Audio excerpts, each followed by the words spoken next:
Compañeros de los medios de comunicación, buenos días, bienvenidos a esta rueda de prensa que nos acompañará la ministra María Paula Romo, el comandante general de la policía y también el general Patricio Carrillo, jefe de operaciones. Adelante, señora ministra. Buenos días, muchas gracias por acompañarnos. Perdón la demora, estábamos verificando un dato que ahora mismo vamos a compartir con ustedes.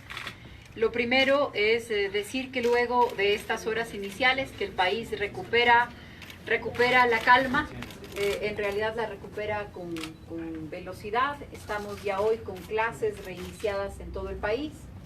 Todas las vías del país están abiertas en este momento. Ustedes escucharon al presidente de la República ya la noche de ayer hablar sobre el estado de las vías, la movilidad, los aeropuertos, luego de días que han sido muy difíciles, en los que varios conflictos confluyeron.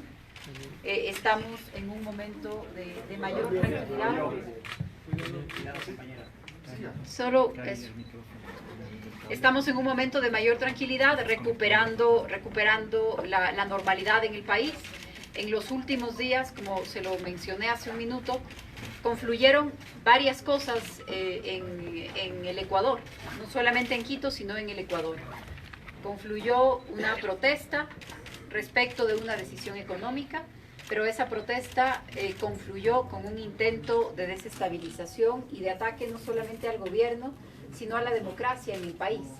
Un ataque a la legitimidad de las instituciones, ahora me voy a referir a eso, y un ataque desplegado en una cantidad de puntos y con una violencia y con una beligerancia de la que no teníamos registro en el Ecuador.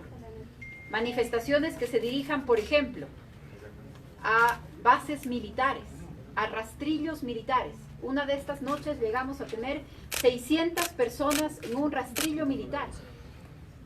No fue el único lugar en donde las manifestaciones se dirigieron a centros de policías y militares. También sucedió en otras provincias del país, también sucedió en la Universidad del Ejército, también sucedió en una escuela de formación de policías y, por supuesto, de manera dramática, con el edificio de la Contraloría General del Estado, el ataque a las instalaciones de flagrancia de la Fiscalía General en Quito y el ataque a varias gobernaciones en el país, en particular gobernaciones de la Sierra Centro y de la Amazonía. Por eso yo creo que es importante valorar lo que ha sucedido en estos días, no solamente como una manifestación de una inconformidad, por un lado, respecto de medidas económicas, sino también cómo esa manifestación se convirtió en el escenario para que se despliegue un intento más grave de desestabilización del gobierno y de la democracia en el país. Tendremos ocasión de referirnos a cada uno de esos temas conforme pasen las horas y los días, porque también es importante consolidar información, poder cruzar información, tener una valoración en perspectiva de todo lo que ha sucedido. Pero hoy quiero referirme a un tema en particular, porque en este esfuerzo por recobrar la calma, también tenemos que reconstruir la confianza y también tenemos que reconstruir la verdad. Y uno de los disparadores de la violencia de los últimos días fue la cantidad de noticias falsas que circularon respecto de la actuación de la Policía Nacional. Y nosotros no estamos aquí sentados esta mañana para defender la actuación de la policía. Para bien, para mal, cada uno de sus actos van a hablar por sí solos. La policía y su trabajo durante estos días han sostenido lo que fue un intento de desestabilización democrática y también han respondido a violentas manifestaciones. Cada una de sus actuaciones va a ser analizada, pero el pedido que tenemos hoy es que la información que circule sobre este tema y sobre cualquier otro, pero sobre el tema de la actuación de la policía, sea información veraz, que contrastemos la información, que tengamos datos ciertos, porque la información falsa respecto de la actuación de la policía tiene la capacidad de desencadenar más violencia. Ahora quisiera yo entregarles la información que nosotros tenemos confirmada. Este sería un informe preliminar de algunas de las afectaciones enfocados principalmente en la actuación de la Policía Nacional. Van a recibir de inmediato esta presentación para que ustedes también puedan utilizarla y quienes quieran hacer una investigación especial sobre cada uno de los temas también va a estar a su disposición segmentada por el día en el que se produjeron las detenciones o los heridos y cada una de las provincias, de tal manera que ustedes le puedan dar un seguimiento más cuidadoso a la información que hoy tenemos ya consolidada. Tenemos como cifra total de aprehendidos 1.330 personas en total en estos días de manifestaciones en el país. 1.330 personas. ¿Por qué nos referimos a estas personas como aprehendidas? Porque la gran mayoría han recuperado en algunas horas su libertad. En todos estos casos hay procedimientos legales que se siguieron y eso significa que una vez que una persona es aprehendida es puesta a órdenes de la justicia y son fiscales, jueces y defensores los que tienen que valorar si esa persona permanece o no detenida, si ha cometido o no una contravención o si tiene que ser juzgada por un delito. La gran mayoría de estas personas fueron liberadas dentro de las primeras 24 horas al ser puestas ante la justicia. En un momento les hablaré también de qué tipo de contravenciones se cometieron y en qué lugares, pero esta es la cifra global. La anterior, por favor. 1.330 aprehendidos en total. De ese total de aprehendidos, 57 personas son personas extranjeras. La cifra total de ciudadanos atendidos en el sistema de salud pública son 1.507 personas atendidas. Eso incluye también a policías. Ya les voy a dar la cifra específica de policías. Y periodistas. Periodistas, militares, policías, personas que participaban en las manifestaciones. Esto no hace ninguna diferencia. Es el total de personas atendidas en el sistema de salud pública. De igual manera, la mayoría de estas personas fueron atenciones ambulatorias, es decir, que no necesitaron hospitalización o exámenes posteriores, sino atenciones ambulatorias, que luego de una primera revisión fueron inmediatamente ya enviadas a sus casas. La cifra total de policías heridos o policías agredidos son 435. De ese total que vimos hace un momento, 1/3 de las personas heridas son los policías. 435 policías han recibido atención médica, algunos de ellos todavía permanecen hospitalizados. También tenemos casos de distinta gravedad, pero son 435 policías que fueron atendidos por los sistemas de salud. Luego tenemos uno de los datos más sensibles. Por favor, eso, el cable. Luego tenemos uno de los datos más sensibles, que es el número de personas que han fallecido, el número de personas que han perdido la vida en el contexto de estas manifestaciones. La Defensoría del Pueblo ha ofrecido una cifra. Respecto de esta cifra, nosotros hemos verificado la información. ¿Qué es lo que tenemos? Tenemos 6 personas con muertes calificadas como accidentales por accidentes de tránsito o precipitación. La precipitación es la caída. Hay una persona incluida en la lista de la Defensoría del Pueblo cuyo nombre no lo encontramos en ninguna institución, que no está en ningún reporte y que podría tratarse de un nombre repetido de esa misma lista, que efectivamente es una de las personas que sufrió una caída en San Roque. Chaluisa José Rodrigo. Coincide como José y Chaluisa con el otro nombre, pero hay un segundo nombre distinto. Por eso en la lista de la Defensoría del Pueblo aparecen como 2 personas distintas, aunque nosotros no hemos podido conseguir en ninguna institución la existencia de esta segunda persona, de este segundo ciudadano de apellido Chaluisa. Presumimos que podría tratarse de la misma persona, repetido su nombre. Y también hay una 8ª persona de apellido Mosquera, el ciudadano de apellido Mosquera. En este caso hay una investigación ya en Fiscalía y en DINASED, porque esta es una muerte producida por arma. Pero un dato que es muy importante y que es relevante es que este hecho se produjo en Cumandá.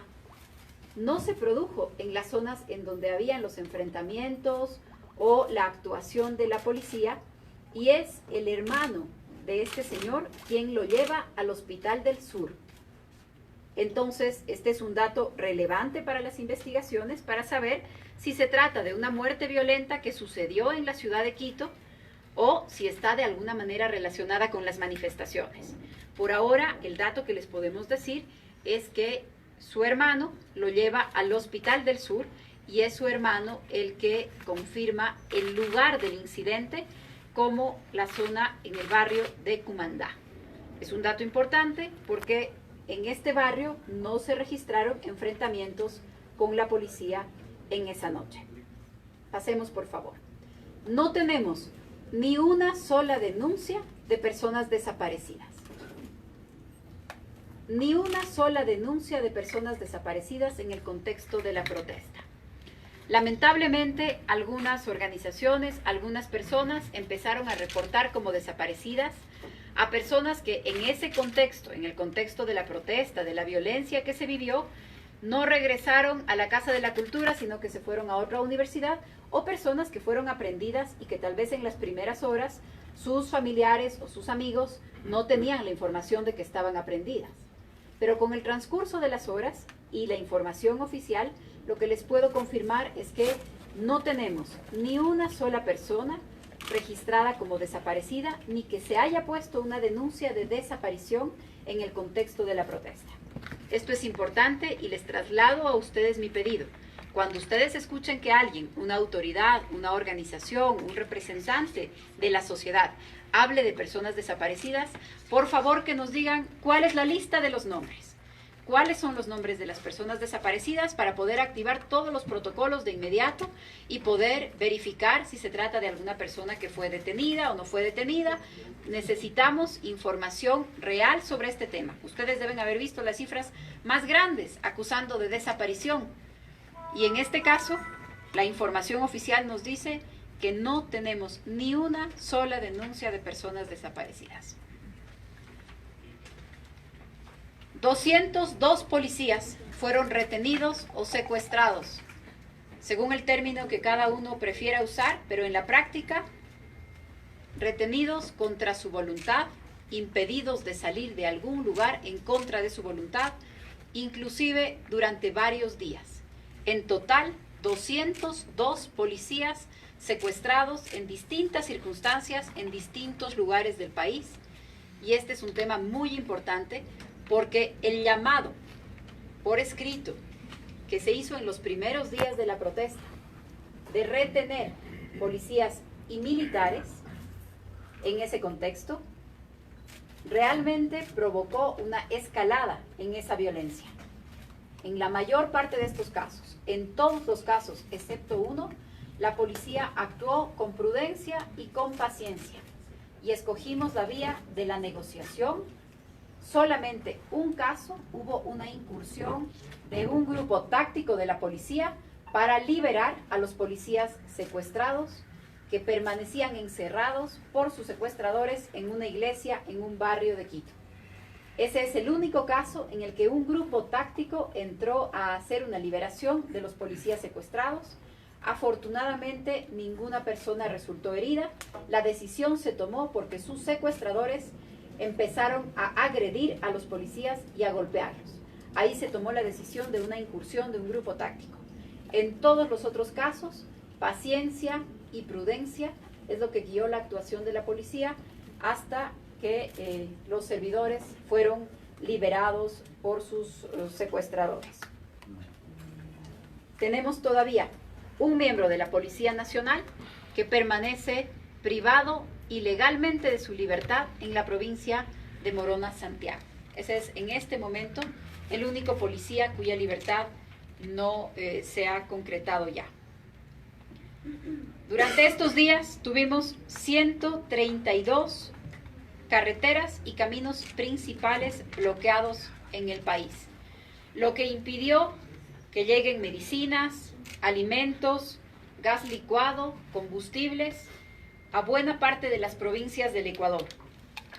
También será motivo de otra discusión y de otro análisis los daños provocados en los pozos petroleros, los daños provocados que impidieron que tenga agua potable en la ciudad de Ambato durante varios días, los daños que impidieron la comunicación en algunas provincias de la Sierra Centro por la toma de antenas también en la provincia de Tungurahua y, por supuesto, el robo de algunas cosas. Por ejemplo, el robo de cables y de material sensible en los pozos petroleros en la Amazonía. cuya desocupación no será suficiente para que vuelvan a operar, porque en muchos casos tenemos robo de maquinaria, robo de cables en todas esas zonas. Pero, insisto, será materia de otro análisis. Hoy queremos concentrarnos en el trabajo de la Policía Nacional y lo que ha representado también para la policía en estos días.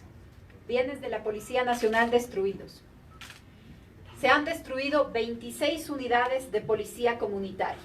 26 unidades de policía comunitaria destruidas, una unidad de vigilancia comunitaria, una VC quemada, la que está precisamente en el centro de la ciudad, y 108 vehículos policiales afectados.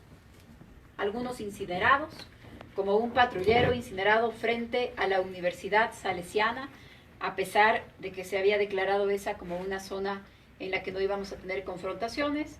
Se retuvo un patrullero, se retuvo policías, los policías fueron liberados, el patrullero no fue devuelto, al día siguiente el patrullero fue incinerado. Tuvimos también un patrullero incinerado en el Coca. En total, 108 vehículos afectados entre motos, patrulleros y un blindado. Un blindado tuvimos un intento de incinerar un blindado que se dio en el centro de la ciudad con 2 policías dentro del blindado. Mientras 2 policías estaban ahí, se pretendió incendiar ese vehículo. Estos son algunos de los datos iniciales. Para nosotros es muy importante que conforme pasen los días, estos datos se transparenten, que se sepa exactamente lo que ha sucedido y también que cada uno de los involucrados en entregar información asumamos esto con responsabilidad. La Secretaria de Derechos Humanos tendrá una reunión este mismo día con el Defensor del Pueblo, junto con un equipo técnico del Ministerio, para poder valorar y validar con el Defensor del Pueblo estos datos. Porque también es muy importante en el papel que juega esta institución que ellos no utilicen información que no está verificada o que se hable de una cifra inclusive con nombres repetidos respecto de algo tan delicado como los heridos y personas fallecidas en el contexto de estas manifestaciones. Como les he dicho antes, la información detallada está a su disposición y pueden comunicarse con el equipo de comunicación de la Policía y del Ministerio de Gobierno, quienes quieran concentrarse en una provincia, en una jornada, en un horario, en un tipo de delito en particular. Estamos, por supuesto, a su disposición y somos nosotros los más interesados en que no se tergiverse la información sobre la actuación de la policía y la actuación del Estado en este caso. Mucho gusto, vamos a recibir algunas preguntas. Damos paso a la ronda de preguntas, señora ministra, por el tiempo que tenemos. Hemos hecho 5 preguntas y están divididas por cada medio de comunicación, sacó un representante. Por medios escritos vamos con Marieta Campaña de Diario Expreso. Por acá, por favor, Marieta. Ministro, quería consultarle un par de cositas. Lo uno con respecto a la intrusión en la que tuvieron que ser liberados los 54 policías. Ellos realmente todos resultaron muy afectados, son parte de todos los uniformados agredidos en distintas circunstancias.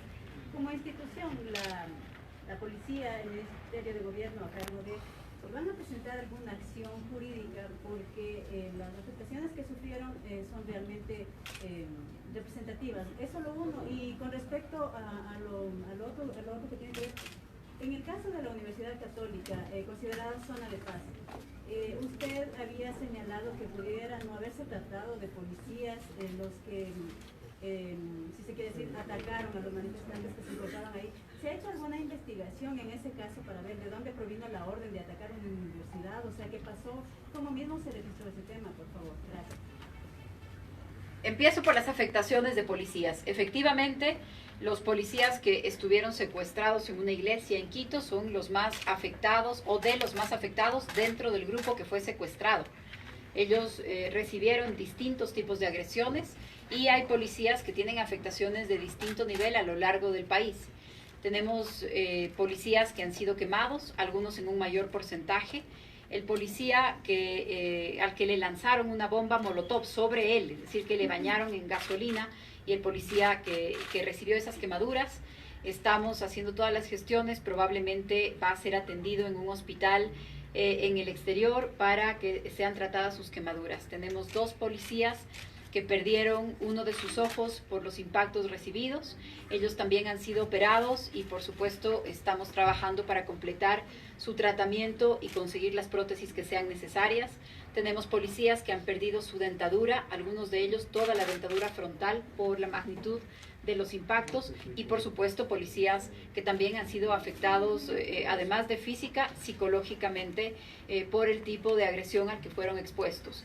En todos los casos tienen el respaldo de la policía, del Ministerio de Gobierno y del Gobierno Nacional para emprender las acciones que consideren necesarias y también para su recuperación. Respecto del tema de la noche en que el gas lacrimógeno fue usado en las inmediaciones de 2 universidades. Tenemos diferentes investigaciones en marcha. Una investigación tiene que ver con un ingreso de un grupo de personas a una universidad. Estamos investigándolo. Ese ingreso, según todos los datos que tenemos hasta hoy, no fue hecho por policías. No eran policías los que ingresaron ese día. Por el momento no les puedo dar más información para que permitamos que las investigaciones sigan su curso. Respecto del uso de gases en las inmediaciones, luego de los incidentes de ese día, se dieron instrucciones expresas de mantener incluso el trabajo de la policía, incluso con policías secuestrados, incluso después de incendiar un patrullero, fuera de las inmediaciones de las universidades. Y eso es lo que hicimos para extremar el cuidado en esa zona. Pero les puedo confirmar que nadie recibió una instrucción de lanzar gases dentro de una universidad. Nadie recibió una instrucción de hacer eso, nadie impartió una instrucción de esa naturaleza. De hecho, para evitar cualquier malentendido que pueda inflamar más los ánimos que en esos momentos se vivían en las calles de Quito, evitamos inclusive que la policía se acerque a esas zonas, lo que produjo que esa noche se armen barricadas en la calle y que incluso un grupo de manifestantes a la medianoche haga estallar un tanque de gas en las inmediaciones del Ágora de la Casa de la Cultura y la Contraloría. Al día siguiente, lo que acordamos, porque me he mantenido afortunadamente en contacto con los rectores de las universidades y con algunos de los mediadores de Naciones Unidas, es que nadie permanecía en las inmediaciones, que no permanecían en el parque para evitar un incidente tan grave como el de la noche que estallaron un tanque de gas y que dentro de las instalaciones podían permanecer sin una preocupación de ninguna incursión policial y de ninguna actuación policial, como efectivamente sucedió, a pesar de que nuevamente en una guerra de nervios trataron de dar la impresión de que se había planificado o se había actuado de alguna manera en contra de quienes estaban al interior de estas instalaciones. Ustedes saben que eso no sucedió y así lo pudieron confirmar. Damos paso a Denise Molina de Ecuavisa. Ministra, buenos días. El gobierno de México está dando protección y resguardo a 6 personas que están ligadas con el terrorismo. Hablamos de Carlos Viteri, Soledad Buendía, Leonidas Aníbal Moreno, procurador síndico de la prefectura Pichincha, entre otros. ¿Cuál es la situación de ellos, de Paola Pavón, de Virgilio Hernández? Eso por un lado. Por otro lado, en algún momento usted puso su cargo a disposición del presidente después de las exigencias del sector indígena. ¿Y qué pasa con los venezolanos que fueron retenidos cerca del aeropuerto de Tabavera? ¿Ya fueron puestos todos a libertad? Empiezo por el final. Respecto de las personas, la mayoría venezolanos, un ecuatoriano que fueron detenidos en las inmediaciones del aeropuerto, algunos fueron acusados y otros no. Es decir, sobre unos se formuló cargos y sobre otros no se formuló cargos, aunque todos, inclusive aquellos que tienen cargos en su contra, les fueron dictadas medidas sustitutivas. Es decir, no se dictó prisión preventiva contra todos ellos. Eso ha sucedido en varios casos. En diferentes investigaciones tenemos personas que tienen medidas cautelares de privación de libertad y otras no.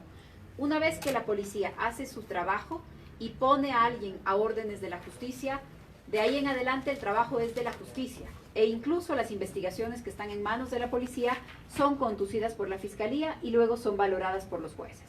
Entonces, yo voy a ser muy cuidadosa en estos temas, de referirme hasta el punto en el que sea responsabilidad de la policía y luego será la justicia la que en su momento, cuando ya no se trate de procedimientos o de etapas que tienen alguna reserva, ofrezca más información.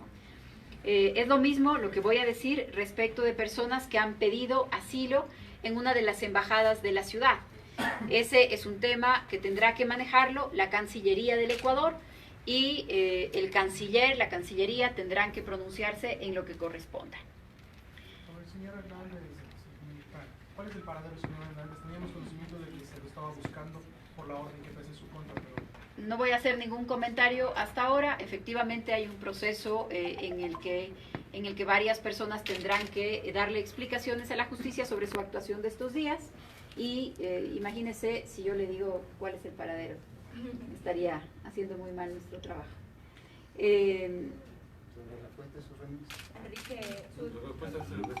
No he puesto a disposición del presidente mi renuncia. El presidente siempre tiene a su disposición mi cargo y el de todos los funcionarios de libre remoción. Enrique Alcibar, de Medios Digitales y Radio Juan Carlos. Doctora, muy buenos días. Varias preguntas, por favor, respecto a... Enrique, una pregunta, por favor, como te dije al inicio. Mi compañera me dijo que si podía preguntar, entonces voy a preguntar por ella, porque no todos tenemos la facilidad el día de hoy de preguntar. Entonces, la pregunta de mi compañera es la siguiente. Si en esta desestabilización, como ustedes la han manifestado, participaron grupos guerrilleros, terroristas, urbanos. Es la pregunta que me dijo la compañera. La segunda, la mía, va respecto a que si el presidente Lenín Moreno, al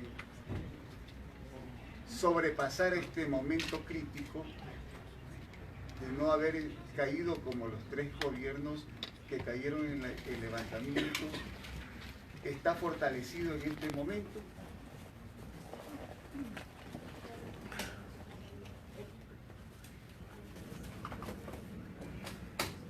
Sobre la pregunta de si la participación en estos casos se dio por parte de grupos o terroristas o guerrilleros o grupos violentos urbanos, el usar cada uno de esos términos tiene implicaciones.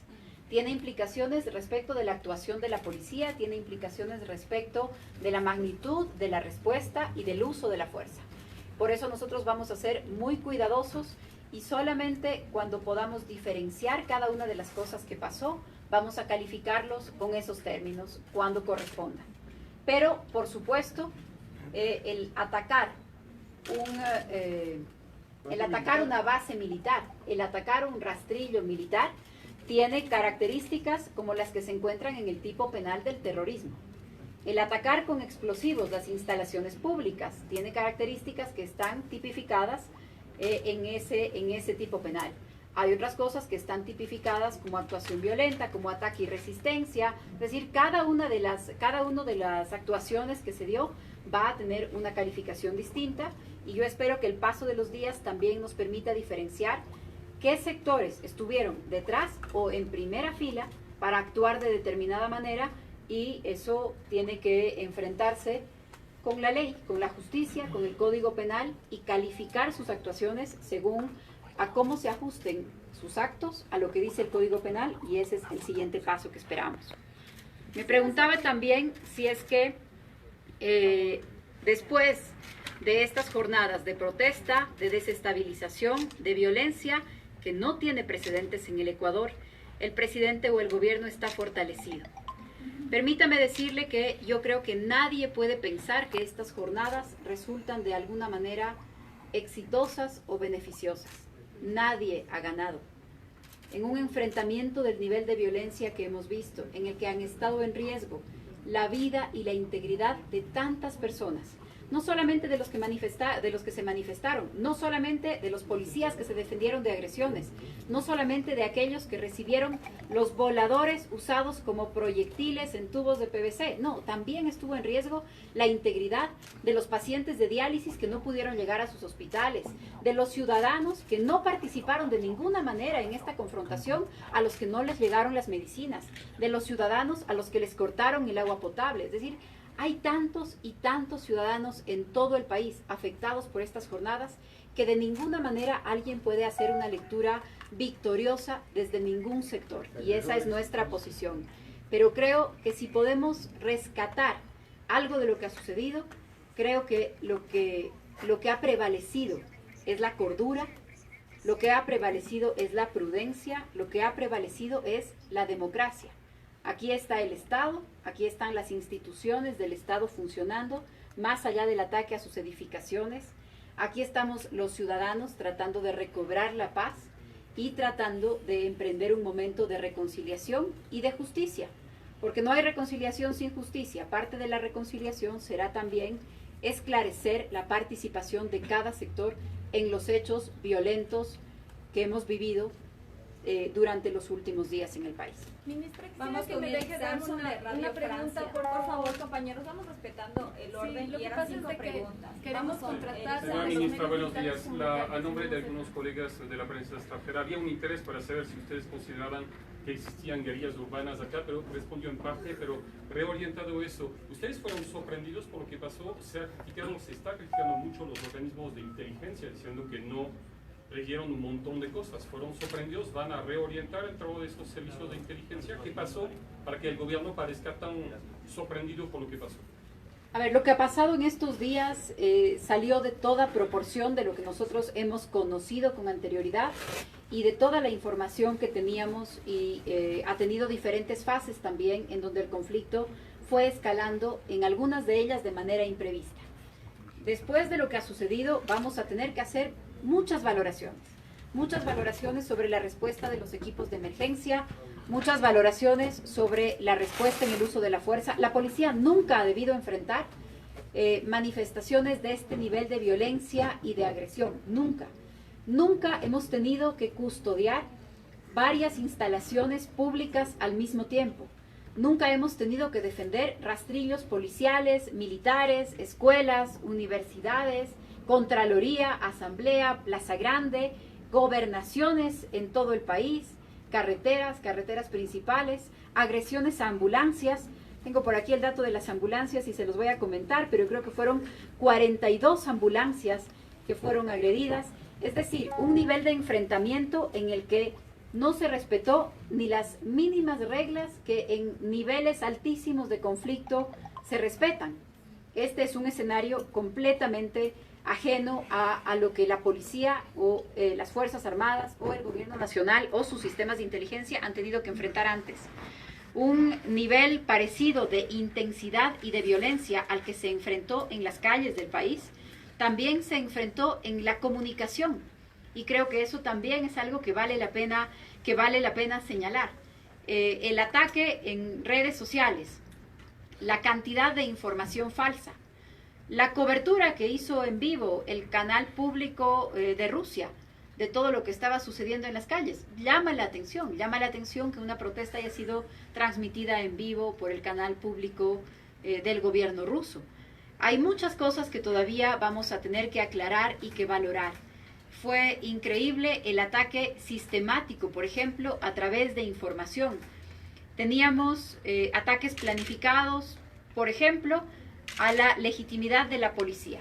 Una noche en donde se usaron fotos falsas de heridos, de muertos, de niños, de cadáveres, que como ustedes ven no se correspondían con la realidad, pero que inflamaron el ánimo de los manifestantes luego de que habíamos conseguido una marcha pacífica por el centro de la ciudad en un momento de altísima tensión. Luego de lograr una marcha pacífica, se usan las redes sociales y la información falsa para inflamar el ánimo de los manifestantes. Eso se logra controlar al día siguiente, y al día siguiente empieza un ataque sistemático a la moral de la policía. Mensajes falsos respecto de los salarios de la policía. Mensajes falsos respecto de disposiciones del mando de la policía. Mensajes falsos respecto de instrucciones para actuar. Y así cada uno de los días tuvimos un ataque que fue direccionado también a nivel de comunicación. Todavía falta mucho para poder valorar en su exacta magnitud lo que ha sucedido en el país en estos últimos días, pero lo vamos a hacer, y lo vamos a hacer con la transparencia que ustedes ven en este momento, de decir, estas son nuestras cifras. Si alguien tiene una cifra diferente, si alguien tiene nombres que nosotros no tenemos, por favor, entréguenos esos nombres y vamos a contrastarlos, porque es de nuestro interés conocer la verdad, y es del interés para la paz del país también conocer la verdad en la dimensión de lo que ha sucedido en estos días, en la dimensión de la actuación. ¿La policía reaccionó con mesura o que a veces se sobrepasó? ¿Podemos aceptar una pregunta más para poder contrastar desde Wambra Medio Digital? Por favor, sí han sido muy importantes en las noticias falsas también. ¿Cuál es la investigación que han recibido? Por eso pedimos... Por eso le doy la palabra, ¿sí? Ya. ¿Cuál es la investigación que han realizado hasta el momento para asegurar que la muerte del chico Marco Otto fue accidental? Ya que los familiares afirman que la policía tiene responsabilidad directa, ya que la caída se da en un contexto de persecución policial. Y la segunda es, ¿quién estuvo al cargo del operativo en la Asamblea Nacional el viernes 11 de octubre? ¿Y en qué consistió ese operativo para lanzar gas lacrimógeno a los manifestantes que estaban fuera de la Asamblea, donde hay 3 niños afectados y atendidos en el Baco Ortiz por afectaciones de gas lacrimógeno y mujeres también? Sí, en todos los casos la policía actuó con fuerza disuasiva. En todos los casos la policía actuó con fuerza disuasiva. En ningún caso, en ningún lugar, en ningún contexto, la policía utilizó fuerza letal. La policía utilizó fuerza disuasiva y la policía utilizó herramientas disuasivas, como el material CS, por ejemplo, hace parte de esa misma fuerza disuasiva. En ningún caso la policía utilizó una fuerza fuera de proporción o material que no se encuentre dentro de lo que está certificado, calificado y actualizado y autorizado para ser parte de esa fuerza, y la policía tiene la facultad de hacerlo. ¿Investigaciones respecto de lo sucedido? Sí, claro que sí. Vamos a evaluar todos los procedimientos de la policía en este caso, una vez que se termine la emergencia. Estamos sobrepasados de las llamadas de emergencia, porque ustedes además saben que los actos vandálicos que también se produjeron en este caso, también provocaron robos, asaltos, afectaciones a viviendas. Efectivamente, una vez que la emergencia esté bajo control, nosotros vamos a evaluar la actuación de todo nuestro personal, pero le puedo confirmar que en todos los casos la policía usó fuerza disuasiva y eso es lo que nosotros podemos demostrar. Al contrario, la pregunta sería al revés. Si es que en algún caso la policía actuó con fuerza que no sea disuasiva, sino letal, eso tendrá que ser investigado, pero necesitamos tener primero la información, porque es imposible probar lo que no se ha hecho. Lo que se tiene que probar es lo que se ha hecho y nosotros, por supuesto, estaremos dispuestos a responder. Es una muerte accidental, entonces por eso pregunto cómo Sí. afirman eso si está en investigación. Esa muerte accidental se afirma. Quien dice cómo se califica una muerte es el Servicio de Medicina Legal. No es la policía la que dice cómo se califica una muerte. Es el Servicio de Medicina Legal el que por el tipo en este caso de contusión, por el tipo de caída, califica eso. Si es que existe una investigación sobre el tema, se aportará con todo el material que existe de la actuación de la policía en ese caso y en cualquier otro caso. Para finalizar, damos paso a Cristian. Perdón, en la parte de las 5 preguntas. A Cristian Hidalgo y con ella terminamos. Ministra, buenos días. Han preguntado ya sobre los otros temas. Yo quería aprovechar la oportunidad para consultarle, ministra, hay expectativa también por la conformación del nuevo decreto. Ayer ya el presidente cumplió con la parte que se dio tras la mesa de negociación. Sin embargo, quiero preguntarle si la posibilidad dentro de la estructuración de este nuevo decreto es que se hable, por ejemplo, de la focalización o la racionalización. ¿Cómo están pensando o cuál es la propuesta de ustedes? Cada cosa en su momento. Por lo pronto está la derogatoria y la recuperación de la tranquilidad en el país y luego vamos a hablar del nuevo decreto. Muchas gracias. Muchas gracias. Gracias, compañeros de los medios de comunicación. Buen día. Muchas gracias. Amigos de El Universo, hasta aquí la intervención de la ministra María Paula Romo. Muchas gracias por su gentil presencia en esta red social y que tengan un muy buen día.